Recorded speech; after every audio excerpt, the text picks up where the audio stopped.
It's a Bumblecast Mini, sponsored by Mr. M Turbo. It's turbo time!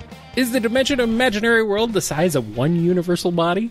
Or is every single dream its own separate place the size of our universe? Asking because the manual of Sonic Shuffle says it's the former, yet some pieces of dialogue in the game could imply the latter. When it comes to dream logic, I think the answer is just yes. Like, I would imagine some dreams are so concise or nebulous that they don't necessitate an entire universal span, while the grander dreams would. And since the imaginary world is, in some interpretations, supposed to contain all of it, it would be whatever expanses needed to contain all of those. I mean, what is the size of a universe? We don't have 100% certainty of our own, and we don't even know if that's the standard or if there is a standard to be had. So if imaginary world contains all the dream worlds and what constitutes them, then it contains that, and we don't really need to worry about a hard number of what that size is. All right. So based on the Tales Tube episode just released, does this mean Classic Sonic was the Sonic of the past? Is now from an alternate timeline because of the time paradox the Eggmans made in Generations? Just like Knuckles, that still confuses me. No. Classic Sonic is Sonic from the past. That's it. That's all there is to it. Okay. If you insist. He forgot a lot. He has really bad memory. How many dimensions can Solaris chow down? Can he immediately destroy every conceivable timeline at once, or does he take time with his lunch? I imagine it takes some time to break it down. Because even in 06, the one reality that we're familiar with wasn't instantly consumed. And there was still time for the cast to come together and for Princess Elise to raise Sonic from the dead. So if Solaris just instantly all of reality, they wouldn't have that chance. Well, I mean, it's a dimension-eating entity. It literally has all the time in existence to do what it does. Mm-hmm. Yes. And I mean, at a certain point, time actually doesn't exist, so you can't really say whether or not it's quick or slow because there is no context for it anymore. Uh-oh. Now you're going to just blow Sonic's mind, and he's going to get all confused and scared. No time, no speed, no fast. Uh-oh. Is Solaris' armor equal to his potency of attack? If so, would that mean the Super Hog's attacks are exerting enough power to destroy entire dimensions, or is there more to it? I think it's that Solaris is a potent individual, but is not necessarily... How to phrase this? That Solaris is capable of great destruction, but is not itself that powerful? Like, how to draw a comparison here? Like, to say that Solaris has the limitless potential for consuming realities, it still has a finite and concise physical form that the hedgehogs can attack. So if it were the equivalency of its own power output, it shouldn't have any kind of physical manifestation. All right. So I guess what I'm saying is, no, I don't think the Super Hogs had dimensional smashing abilities. Oh, well, darn. They should get some of those. Did Solaris get his time destroying power from the Chaos Emeralds, or did they simply fuse Mephiles and Iblis together to restore power Solaris always had to begin with? Unclear. I'm kind of inclined to say Chaos Emeralds, though, because the white flame that we see initially seems pretty tame. And even when the Duke and his science peoples are messing with it, the most it does is blow up a room and ends up splitting it in half. So if it had that kind of potential, or if it had the full-on dimensional consuming power as just that little pilot light, I think it would have done more damage when they meddled where they shouldn't have, you know? It's always Chaos Emeralds. That's what it always is. That's what it always comes down to. Except when it's Time Stones, which are just Chaos Emeralds shaped differently. But still. The Time Eater is stated by Tails in the latest Tales Tube episode to mess with all of space-time. Does this only apply with the time of Sonic's dimension, or does this mean that the Time Eater can affect every single dimension known in the game continuity? I'm pretty sure it just means the one that they care about, which is the one they exist in. Mm-hmm. They don't care about whatever dimension Tails is conversing with when he does Tales Tube. If Tails was speaking of multiverse shenanigans, I think there would have been the stipulation of beyond our own dimension. I'm being asked, could Solaris take Dark Gaia in a fist fight? Who would win in a fist fight, Solaris, Dark Gaia, or Time Eater? I think yes. Big the Cat would win, by the way. That wasn't even in the running. Wasn't even in question. I know. Of course he would. He always wins, remember? The Chaos Emeralds are stated to have infinite energy, yet we've seen them run out of juice in many games. Are there reasons as to why creatures like Dark Gaia could depower them? Long, tired sigh, very large shrug.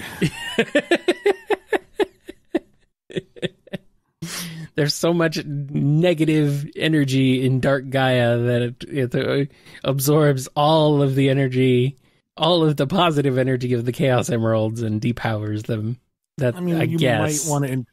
You could interpret it as left to their own devices, they never run out of juice. That they are a potential limitless font, but that you can drain them faster than they can replenish. I guess. Like the Gaia temples are the equivalent of doing a car battery jump on them or something, but they are strange mystic gems that defy full understanding or comprehension and hand wave. Screw it, they're magic rocks. We could ask the ancients what it really was, but oops, they're dead. How convenient. Oh, if only they hadn't left their entire knowledge and history and everything in a giant digital world similar to the Digimon world, except I don't know if it's similar at all to Digimon world, to Digiverse. But sucks. You've got to run at 60 miles per hour and jump over bottomless chasms just to exit a file. I mean, I guess Sonic only runs at 60 miles an hour. Man, slow. Then again, the physics are pretty broken in the cyberspace stages and frontiers, and Sonic is pretty slow in those. So yeah, I think you're onto something there. Do Cyberspace, the End, and the Phantom Ruby have any connections to each other? Their abilities are all based on memories and illusions, and before Frontiers came out, I initially thought the Ruby had some involvement with the Ancients. As of this recording, no. Could that change? Maybe. Do you know things, Ian? No, but I see potential. Okay. Is Infinite's real name still Infinite? I remember in the drafts Nakamura-san made, his original name prior to the events was going to be Zero, though it became unused. The directions I got when doing the prequel comics was that his name was just Infinite. Beyond that, I'm not sure. His parents have an interesting sense of humor. He is a Zero now, apparently. Ian, is there a Sonic OC you really like? If so, are you allowed to talk about it on the show? Like, original to the comics, originals to the cartoons? Because I don't dabble in fan material. I mean, what about any fan characters from before you started working on the comic? Oh, God. Like back in like middle school? I don't know. What about... Shoot. I don't know.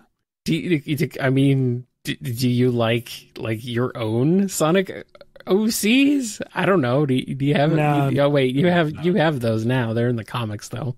Yeah. You have this one OC that's a platypus. He was a weird self-insert, but then he strangely got killed off. It's like what's that about?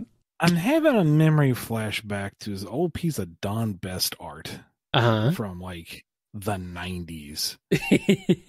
Of her character, Ruby the Echidna, and fighting some kind of streamlined security droid that was like the end boss from Chaotix, but like super streamlined. So it didn't have the big fangly mouth. I think it was more like a geometric floating torso with arms or something. That was kind of neat. Yeah, that sounds pretty cool. It's pretty cool. I don't know. Some of this old stuff, man. He's so old sometimes. All right. I do kind of miss the old days back, when everyone was putting together their own freedom fighter team on the very first message boards and role playing in the free B scene chats running on like the very first iterations of Java. Back in the day. What place on Sonic's World has the best ping for competitive gaming? It's got to be one of the more... Tails' workshops, duh. Well, probably, yeah, but for the general populace, it's got to be one of the more high-end cities, like... No. Cities are crowded, and they have a lot of traffic. They have a lot of wireless and wired traffic, so I don't know. That would choke out the ping? Yeah? I would think that the infrastructure would be built to facilitate it, rather than somewhere out in the middle of nowhere. Kind of depends. Depends on how out in the middle of nowhere you want to get. Yeah. If you go super far out in the middle of nowhere, yeah.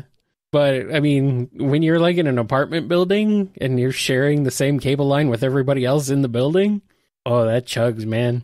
Oh, that chugs. Oh, it's not good. Oh. Well. So I'm just gonna stick with Tails' workshop because that guy, he's got dedicated fiber lines running to each individual one, and he's got he runs his own ISP that's literally interconnected between all of his workshops. And yeah, it's the best ISP ever. And no, you can't use it. It's Tails's. He would share with his friends. Okay. I mean, who else is going to use it? Nobody else. I mean, Amy goes outside. Cream's too young. Sonic doesn't care. Knuckles is on a floating rock. Big transcends any need for material engagement. He's fine where he is. Well, I don't know. I mean, Eggman needs the internet. Yeah, but Eggman wouldn't share. He's got his own ISP going out there. Maybe Knuckles has the best Wi-Fi. But he doesn't know why, and he doesn't understand what it is. The true power of the Master Emerald. Yes, that's what it is. The Master Emerald is just it's the ultimate ISP. But he doesn't know that. That's why Eggman keeps trying to steal it, because he needs really good internet. But he can't get it because this stupid echidna. The servers are the 7 Chaos. Chaos is powered network through the Master Emerald. Only you have the power to give me perfect ping. Please, I beg of you.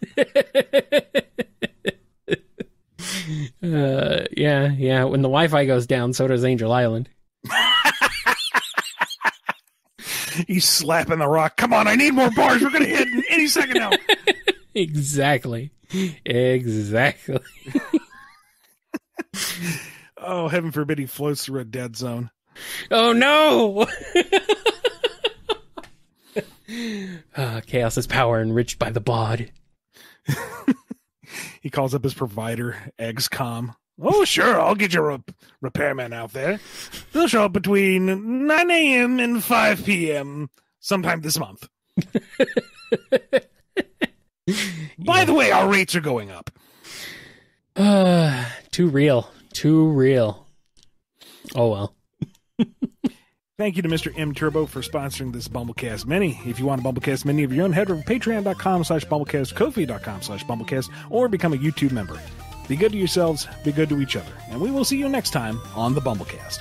Chaos is the coolant for the watering system, and Tikal is like a digital assistant. Perfect.